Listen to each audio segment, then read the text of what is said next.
الحمد لله رب العالمين والعاقبة للمتقين والصلاة والسلام الأتمان الأكملان على حبيب رب العالمين سيدنا ومولانا ونبينا محمد وعلى آله وصحبه أجمعين. قال الله تبارك وتعالى: أعوذ بالله من الشيطان الرجيم: الذين ينفقون أموالهم بالليل والنهار سرا وعلانية فلهم أجرهم عند ربهم ولا خوف عليهم ولا هم يحزنون. دوستانی نهایت محترم و مکرم، بینندگان ارجمند شبکه جهانی وصال حق، السلام علیکم و رحمت الله و برکاته. خدمت شما عزیزان و ارجمندان هستم در قسمت 121 برنامه احکام فقهی در پرتوی احادیث نبوی. این قسمتی از برنامه ما در مورد احکام و آداب و فضائل صدقات نفلی هست.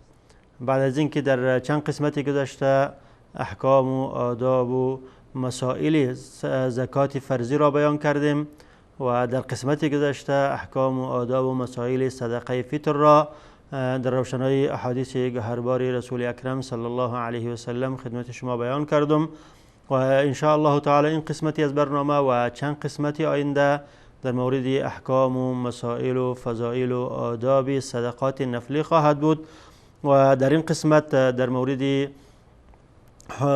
وقت صدقه نفلی که چه وقت باید داده شود و حکمی از او و حکمتی از او و همچنین مراد از صدقه نفلی چی هست و افضل و بهتر است برای کیها داده شود، این مسائل و احکام را در روشنایی احادیث گهربار رسول اکرم صلی الله علیه و سلم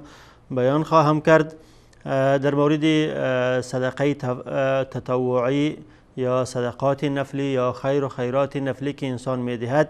که مراد از او چی هست، علما صدقات نفلی را چنین تعریف نمودند که هي التعبد لله تعالى بانفاق مال غیر واجب فيما يحبه الله تعالى، که مراد از صدقات و خیرات نفلی این است که انسان به خاطر به واسطه دادن اموال غیر واجبی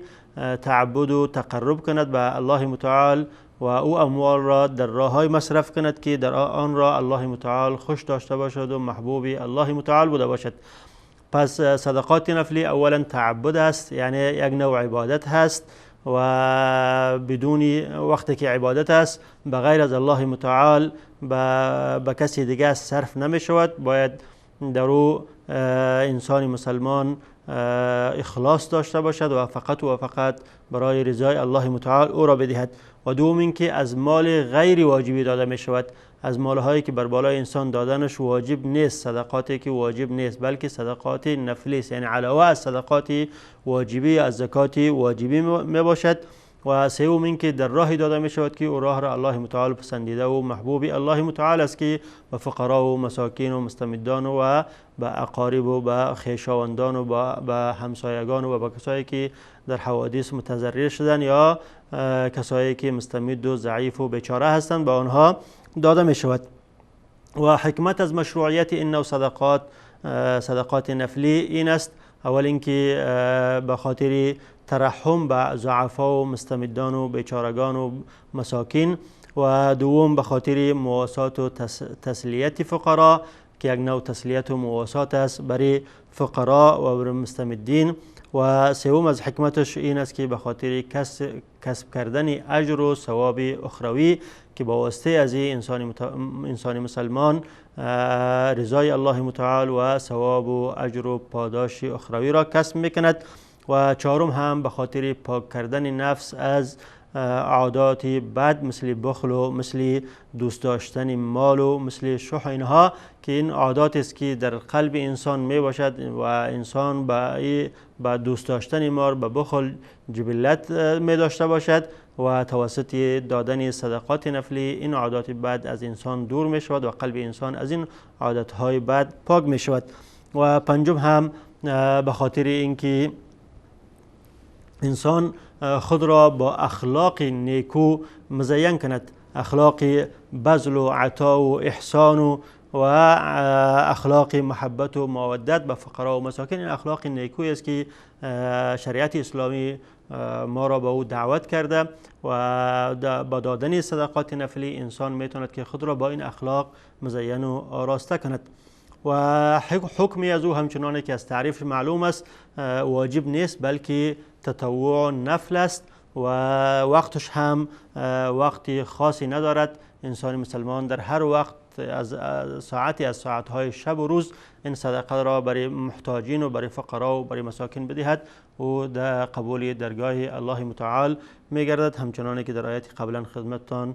تلاوت کردم، الله متعال میفرماید الذين ينفقون اموالهم بالليل والنهار سرا وعلانية فلهم اجرهم عند ربهم ولا خوف عليهم ولا هم يحزنون. کسایی که مالهای خود را خرج میکنند، انفاق میکنند شب و روز، چه شب باشد چه روز باشه، وقتی که ضرورت پیدا میشد او را خرج میکنند در راه الله متعال، فلهم اجرهم عند ربهم، اجر و پاداش آنها در نزد پروردگارشان است، ولا خوف علیهم ولا هم یحزنون، و در روز قیامت خوفی بر آنها نیست و نه آنها غمگین میشوند. توسط این صدقاتی که میدهند خوف و غمگینی را الله متعال در روز قیامت از آنها دور میکند و در امن و امان و در مسرت میباشند. و این امر مستحبی که دادن صدقات تطوعی است در بعضی اوقات و بعضی ازمینه و اوقات است که در او وقت دادن از او متأکد می باشد که انسان افضل و بهتر است که در او وقت بیشتر خرج کند، بیشتر مصرف کند، بیشتر دست باز داشته باشد و صدقات و خیرات خود را به فقرا و مساکین بدهد، مانند ماه مبارک رمضان و 10 اول ذوالحجه و سالهای قحطسالی و یا زمستان و یا وقتی که مثلا حریق و آتشی در یک جای صورت میگیرد، آتش سوزی صورت میگیرد، یا اینکه در جای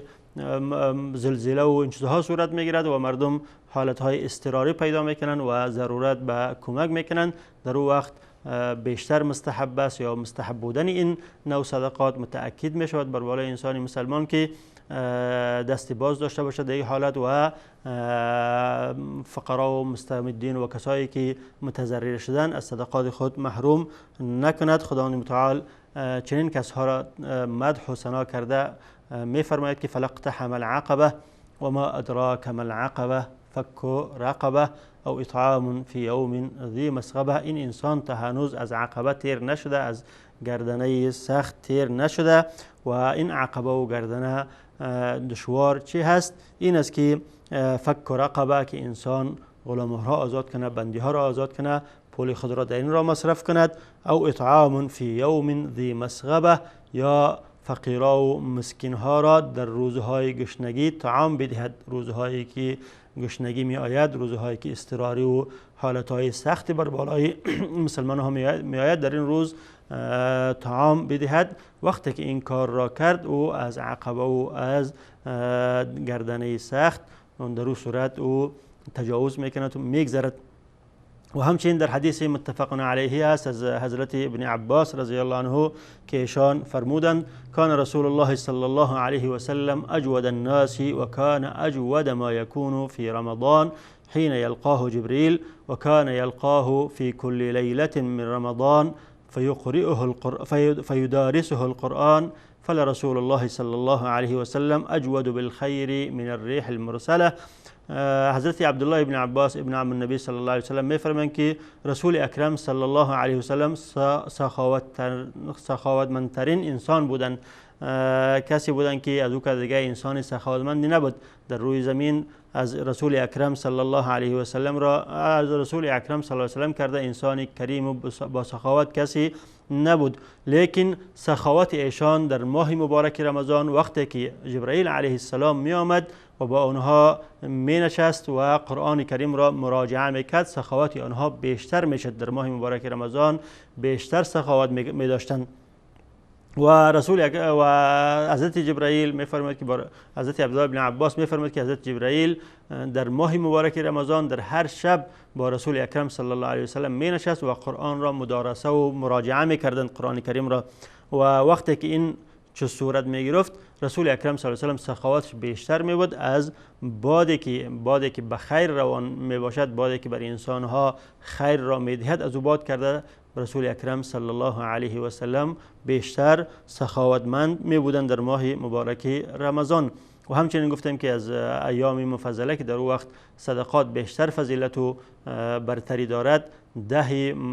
اول ماه ذوالحجه است. امام ترمذی و امام ابن ماجه رحمت الله علیهما از ابن عباس، عبدالله ابن عباس ابن عم النبی صلی الله علیه و سلم روایت میکنند که رسول اکرم صلی الله علیه و سلم فرمودند ما من ایام العمل الصالح فیهن احب الی الله من هذه الایام العشر. عمل صالح و نیک که از او جمله دادن صدقات و خیرات هست در هیچ روزی افضل و بهتر نیست از این روزهای 10 ذوالحجه کرده. عمل نیکی که انسان در این 10 ذوالحجه انجام میدهد، چه خیر و خیرات بوده باشد، چه روزه گرفتن این روزها بوده باشد و چه نماز خواندن و ذکر و تسبیح و تکبیر الله متعال، از این 10 روز کرده دیگر در هیچ روزی افضل و بهتر نیست. بهترین اعمالی که انسان انجام میدهد این اعمال است که در این 10 روزی اول ماه ذوالحجه انجام می شود. فقال یا رسول الله ولا الجهاد فی سبیل الله. صحابه کرام فرمودند که حتی جهاد در راه الله متعال هم افضلیت و برتریش از اعمالی که در این 10 روز انجام می شود، خیر و خیراتی که انسان در این 10 روز تقدیم میکند از او که کمتر است. یعنی اعمال نیکی که انسان در این 10 روز انجام میدهد او از جهاد کردن مرتبه و فضیلتش بالاتر است. قال ولا الجهاد في سبيل الله الا رجل خرج بنفسه وماله فلم يرجع من ذلك بشيء. رسول اکرم صلی الله علیه و سلم فرمودند که حتی جهاد هم مرتبهش از اعمالی که در این 10 روز انجام می شود کمتر است و اعمالی که در این 10 روز انجام می شود رتبه و افضلیتش از جهاد کرده هم بالاتر است، مگر شخصی که با مال و با نفسش در این میبراید در راه الله متعال و نفس خود را، مال خود را مصرف میکند و شهید می شود، مالش هم در راه خدا مصرف می شود. در او صورت او عملی از او از اعمالی که انسان در این 10 روز انجام میدهد افضل و بالاتر است. پس این هم دلالت به این میکند که خیر و خیرات و صدقاتی که انسان در این 10 روز میدهد او افضل و بهتر است و کوشش کند انسان مسلمان که خیر و خیرات و صدقاتی که داشته باشد در این 10 روز تقدیم ضعفا و مستمدان و مساکین و فقرا کند. و در مورد اینکه چه کسی افضل و بهتر است که این صدقات برش داده شود، صدقات نفلی، در مورد صدقات فرضی یا زکات فرضی ما گفتم که او 8 صنف است که در آیه قرآن کریم بیان شد انما الصدقات للفقراء والمساکین والعاملین. اما صدقات نفلی باید برای کی داده شود یا حق اولویت افضلیت کی دارد که این صدقات نفلی برای از او تقدیم شود؟ صدقات نفلی هم مانند صدقات فرضی باید برای فقرا و مساکین و برای مستمدان و برای ضعفا و برای مصیبت زدگان و برای کسایی که مسافر هستند برای از اونها داده شود. اما حق افضلیت و اولویت را کسایی دارد که به انسان نزدیک هستند، خود انسان، پدر و مادر انسان، خانم و پسر انسان، اولاد انسان و خادم و عبد انسان و همچنین کسایی که همسایگانی از اوستند و کسایی که به او خویشاوندی و اقارب و خویشاوندی و صله رحمی دارند با آنها داده شود. این افضل و بهتر است. و این آیه و این مطلب در این آیه قرآن کریم آمده که یسألونک، سوره بقره آیه 215، یسألونک ماذا ينفقون قل ما انفقتم من خير فللوالدين والأقربين واليتامى والمساكين وابن السبيل وما تفعلوا من خير فإن الله به عليم. ای رسول اکرم از تو سوال میکنن در مورد آنچه که آنها مصرف کنن، ماذا ينفقون، چه چیز را مصرف کنن و برای کی مصرف کنن، صدقات نفلی خود را چگونه بدهند، برای کی بدهند. قل ما انفقتم، بگو ای رسول اکرم برای این کسایی که این سوال را کردن آنچه که شما مصرف میکنین از خیر و خیرات و از صدقات نفلی، پس او را اول و افضل برای عزیز که فللوالدین، برای پدر مادرتان مصرف کنید، والاقربین و بعد برای خویشاوندانتان، کسایی که به شما قرابت و صله رحمی دارند، والیتام و بعد برای یتیم‌ها و مساکین و ابن السبیل و کسایی که مسافرین هستند. و ما تفعلوا من خیر فإن الله به علیم، و هر خیر و خیراتی که شما انجام میدهید، هر کار خوبی که انجام میدهید خدا به او داناست و و پاداشت شما را میدهد. این آیت دلالت به این میکند که خیر و خیرات، صدقات نفلی که انسان میدهد باید برای فقرا و مساکین بدهد و در مقدمه آنها کسانی هستند که به انسان قرابت دارند، پدر و مادر از اوست، پسر و خانمی از اوست و غلام و خادمی از اوست و بعد از او کسایی که همسایگان از اوستند، بعد از او دیگر کسایی که ضرورت دارند، یتیما و مساکین و ابن السبیل و مسافرین. و این مطلب در احادیث از رسول اکرم صلی الله علیه و سلم هم ثابت شده است که بعد از دیدن یک میانه برنامه کوتاه خدمت شما این حدیث را بیان خواهم کرد. با ما باشید. نور في الظلمات أنسي في خلواتي يا سعدي وهنائي القرآن حياتي.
هرچه از آن برخوردار شده اید بهره زندگی دنیاست و آنچه نزد الله است برای کسانی که ایمان آورده اند و بر پروردگارشان توکل می کنند بهتر و ماندگارتر می باشد. آنان که از گناهان بزرگ و از کارهای زشت دوری می کنند و چون خشمگین می شوند گذشت و چشم پوشی می نمایند و آنان که دعوت پروردگارشان را پذیرفتند و نماز را برپا داشتند و کارشان به شیوه رایزنی و بر پایه مشورت با یکدیگر است و از آنچه به ایشان داده ایم انفاق می کنند. نور في الظلمات أنسي في خلواتي يا سعدي وهنائي القرآن حياتي.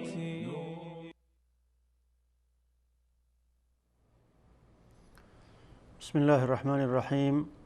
با سلام و احترامات مجدد خدمت شما عزیزان هستم. قبل از میان برنامه خدمت شما بیان کردم که صدقات نفلی یا خیر و خیرات نفلی برای کسایی داده می شود که فقیر و مسکین و ضعیف و مستمد بوده باشند و حق اولویت کسایی دارند که برای انسان نزدیک هستند، پدر مادر انسان، خانم و اولاد انسان، خادم انسان و کسایی که به انسان قرابت و صله رحمی دارد و بعد از او دیگر یتیما و مساکین و مسافرین و مستمدان. و گفتم که این آیه قرآن کریم که یسألونک ماذا ينفقون قل ما انفقتم من خیر فللوالدین والاقربین والیتام والمساکین، به این امر دلالت دارد و حدیث متعددی هم از رسول اکرم صلی الله علیه و سلم روایت شده که این را برای ما توضیح می‌دهد. از جمله حدیثی است که امام ابو داود و امام نسائی و امام حاکم و ابن حبان رحمت الله علیهم از حضرت ابو هریره رضی الله عنه روایت کردند که رسول اکرم صلی الله علیه و سلم تشویق به صدقه دادن کردند و فرمودند که تصدقوا، شما همیشه صدقه بدهید. و یک شخصی بلند شد و گفت که عندي دینار، ای رسول خدا، من یک دینار دارم، میخوام که او را صدقه بدهم. رسول اکرم صلی الله علیه و سلم فرمودند که تصدق لنفسک، این یک دینار که داری او را در سر جان خود مصرف بکن. افضل و بهتر است که تو اول او را سر جان خود مصرف کنی و بالای خود او را صدقه کنی. و بعد از این شخص گفت که عندي دینار آخر، ما یک دینار دیگر هم دارم که میخواهم او را صدقه بدهم. رسول اکرم صلی الله علیه و سلم فرمودند که تصدق به علی ولدک، مادام که دینار دوم داری او را به اولادهای خودت صدقه بدهید، اولادهایت را به سر اولادهایت مصرف بکن. و بعد از این شخص گفت که عندي آخر، ما یک دینار دیگه هم دارم، او را چطور کنم؟ رسول اکرم صلی الله علیه و سلم فرمودند که تصدق به علی زوجتک، اگر دینار سوم هم داری او را به خانم صدقه بده، بر بالای خانمت مصرف بکن. و بعد از این گفت که عندي آخر، ما دیگر هم دارم، او را چطور کنم؟ رسول اکرم صلی الله علیه و سلم فرمودند که تصدق به علی خادمک، او را بر بالای خادم و شخصی که به تو خدمت میکنه، خدمتگاری توست، مزدوری توست، برای از او مصرف بکن. و بعد از او گفت که اگر دینار دیگر هم داشتم او را بر کی بدهم؟ گفت که انت ابصر. رسول اکرم صلی الله علیه و سلم فرمودند که انت ابصر به، در او صورت تو بهتر دانا هستی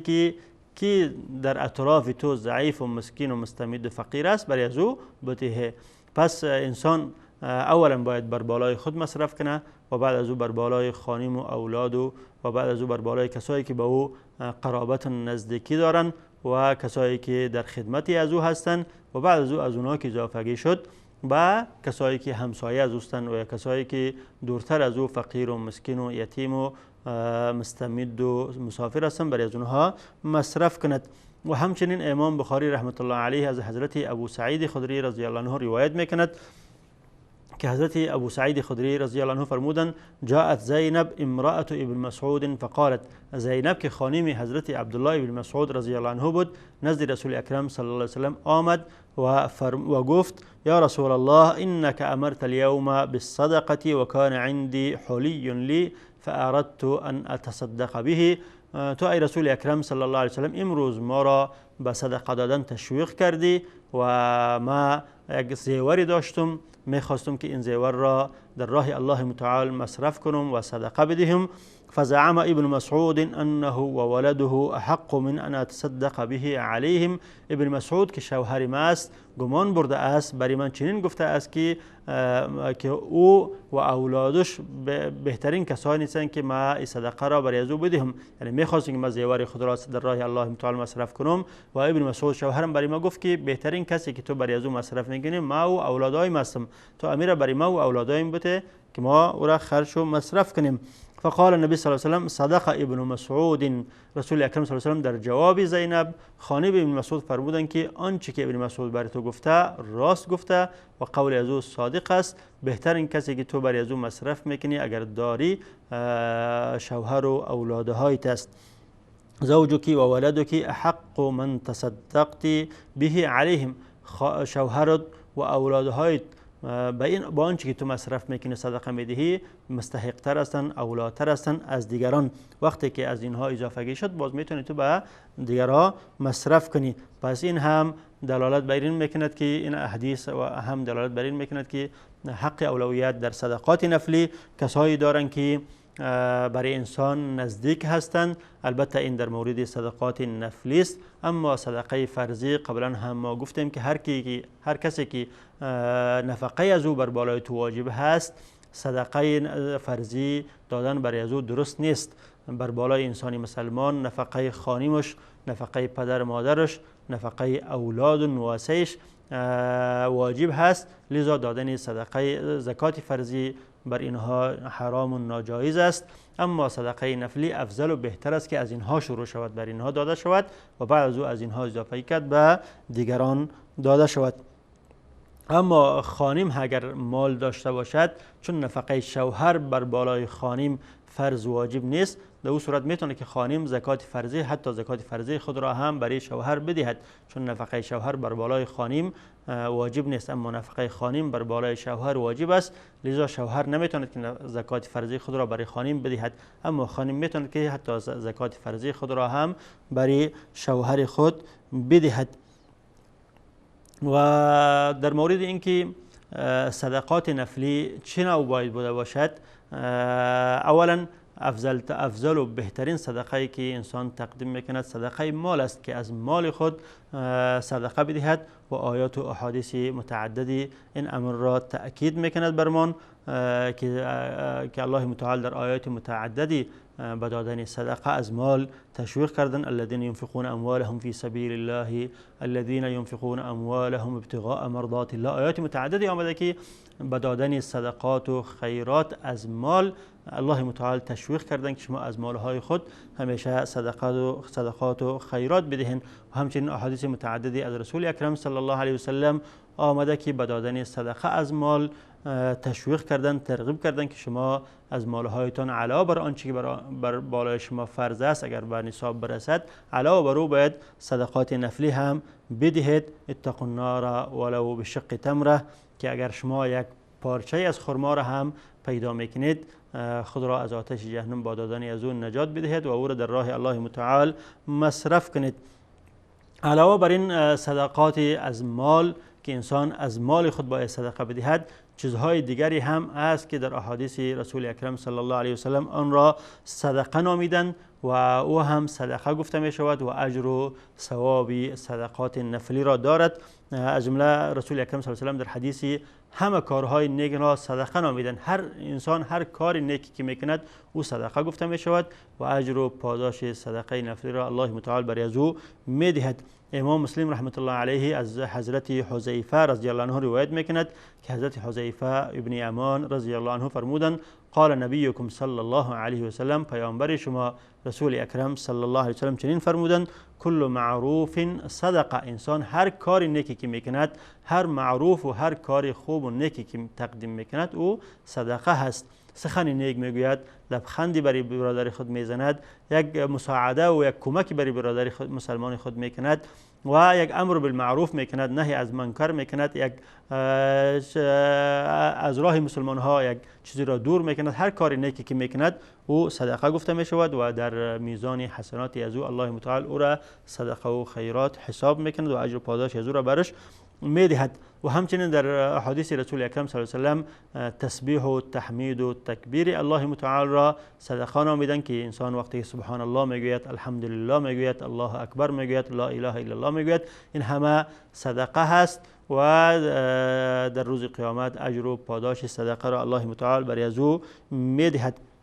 حدیثی که امام مسلم رحمت الله علیه از حضرت ابو ذر غفاری رضی الله عنه روایت کردند که از جمعی از فقرا نزد رسول اکرم صلی الله علیه و سلم آمدند و عرض کردند که یا رسول الله ذهب اهل الدثور بالاجور، کسایی که مال دارند همه اجر و ثواب را آنها بردند. و گفت رسول اکرم صلی الله علیه و سلم فرمودند که چگونه؟ آنها گفتند که همچنانی که ما نماز میخوایم آنها نماز میخوانند، همچنانی که ما تسبیح و تحمید میگیم آنها هم میگویند، همچنانی که ما روزه میگیم آنها روزه میگیرند، لیکن آنها فضیلتی بر ما دارند و او اینکه آنها مال دارند در راه الله متعال مصرف میکنند، خرج میکنند، به ضعیف ها و مستمیدان را دستگیری میکنند، اما ما چون مال نداریم این کار را کردن نمیتونیم. رسول اکرم صلی الله علیه و سلم در جواب این فقرا و مساکین گفتند که اولیس قد جعل الله لكم ما تتصدقون به، آیا الله متعال برای شما چیزهایی را نگردانیده که شما با گفتن از او اجر و ثواب صدقه را میگیرید و گفتن از آنها برای شما هم صدقه حساب می شود؟ بعد از رسول اکرم صلی الله علیه و آله فرمودند که ان بكل تسبیحه صدقه و بكل تکبیره صدقه و كل تحمیده صدقه و كل تحلیله صدقه. هر تسبیح که میگوید، هر دفعه که شما سبحان الله میگوید و برای شما یک صدقه حساب می شود و هر تکبیری که میگوید یک دفعه الله اکبر میگوید برای شما صدقه حساب می شود و هر تحمیدی که میگوید یک دفعه الحمدلله میگوید او برای شما صدقه حساب می شود و هر باری که تهلیل میگوید لا اله الا الله میگوید و برای شما صدقه حساب می شود. و امر بالمعروف صدقه و نهی عن المنکر صدقه، و به یک کار خوب که امر میکنید او هم صدقه گفته می شود و از یک کار نیک منع میکنید او هم صدقه گفته می شود و این کارا را که شما انجام میدهید اجر و ثواب و پاداش صدقات را الله متعال برای شما میدهد. و همچنین رسول اکرم صلی الله علیه و سلم خودداری از شر را که انسان شرش بر کسی نرسه این را هم صدقه نامیدند. اگر کسی خیرش به کس میرسه اون صدقه هست، اما اگر کسی شر خود را هم نگاه میکند شرش به کس نمیرسد، این هم یک نوع صدقه هست. در حدیث متفق علیه از ابو موسی اشعری رضی الله عنه روایت شده است که رسول اکرم صلی الله علیه و سلم فرمودند علی کل مسلم صدقه، بر بار هر مسلمان صدقه هست که باید صدقه بدهد. صحابه کرام فرمودند که اگر مالی پیدا نکند صدقه بدهد پس باید چی کار کند؟ رسول اکرم صلی الله علیه و سلم فرمودند که فلیعمل بیده و ینفع نفسه و یتصدق، باید به دستایش کار بکند و آن چی کار میکند بر بالای خود و اولادایش مصرف بکند. این هم صدقه هست. یعنی نفقه و خرچی که بر بالای خود میکند با کسب دستش، با کسب و کارش و برای اولادای خود مصرف میکنه، این هم صدقه هست. رسول اکرم صلی الله علیه و فرمودند که صحابه کرام فرمودند که فإن لم یستطع، اگر این کار را نکند، انسانی ضعیف بوده باشد، مریض بوده باشد، کار و کسب کردن نتواند، چگونه کند؟ گفتند که فلیعن ذا حاجت ملهوف، کسی که صاحب حاجت است او را کمک کند. کسی یک حاجتی دارد، حاجتی از او را برآورده میکند، او را کمک میکند، این هم برای از او صدقه حساب میشود. صحابه کرام فرمودند که فإن لم یجد، اگر این کار را هم کرده نتواند یا بیچاره ای را پیدا نکند که او را کمک کند، باید چی کار کند؟ فرمودند که یأمر بالخیر، به کارهای خیر امر کند، این هم صدقه گفته میشه. امر به کارهای خیر صدقه گفته میشود. صحابه کرام فرمودند که فإن لم یفعل، اگر این کار را هم نکرد چگونه میشود؟ رسول اکرم صلی الله علیه و فرمودند که فلیمسک عن الشر فإنه صدقه، اگر به کار خوب هم امر نکرد، خیرش به کسی نرسید، باید شرش هم به کسی نرسد. نرسیدن شر به کسی این هم یک نوع صدقه هست. انسان مسلمان کوشش کند که شرش به کسی نرسد تا که اجر و ثواب و پاداش صدقه را کسب کند. و همچنین رسول اکرم صلی الله علیه و سلم دلالت خیر را صدقه نامیدند، همچنان در این حدیث قبلی فرمودند که امر بالخیر، و در حدیث دیگری که امام مسلم او را از ابن مسعود رضی الله عنه روایت میکند، رسول اکرم صلی الله علیه و سلم فرمودند من دل علی خیر فله مثل اجر فاعله، کسی که به خیر دلالت میکند پاداشی از او مثل پاداش کسی است که او کار را کرده. تو که کسی را به یک کار خیر دلالت میکنی، به دادن صدقه دلالت میکنی، او را به یک فقیر و مسکین راهنمایی میکنی که او را کمک میکند، او اجر ثوابی که کسی که صدقه داده او میگیرد، تو هم چون دلالت خیر کردی او اجر و پاداش را میگیری بدون اینکه از اجر پاداش اولی چیزی کم شود. و الله متعال توفیق عمل برای ما و شما نصیب کند. و در اینجا وقت برنامه ما به پایان رسیده و ان شاء الله تعالی در قسمت های آینده این احکام و آداب را و فضائل صدقات نفلی را در روشنای احادیث گهرباری رسول اکرم صلی الله علیه و سلم خدمت شما بیان خواهم کرد. تا به وقت الله حافظ و نگهبانتان. السلام علیکم و رحمت الله و برکاته.